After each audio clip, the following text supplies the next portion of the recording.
toy izao ndraiky avana ny teny zaraina omenantsika anio. Mahatsiaro resy ve anao tahaka ny olona babo ara-panahy ahako ny voasoratra amin'ny Jeremia toko fa 7:24 vaky toy izao amin'ny anaran'i Jesosy hoe izao no lazain'i Jehovah tompony maro andriamanitry Israely amin'ny babo rehetra izay atolotro ho babo avy tany Jerosalema ho an'ny Babilôna. Aza kivy eto ambavaka mba hiadana ny tanànanao dia hiadana ianao.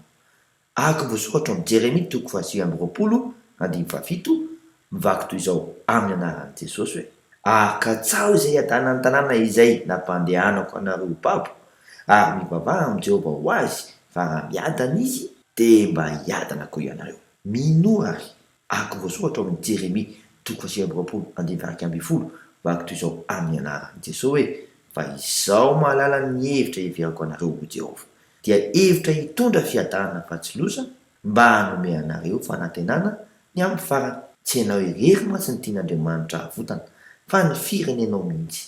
Mila mahana toe-tsaina tahaka izany koa ianao olona. Manam-peona tompoko.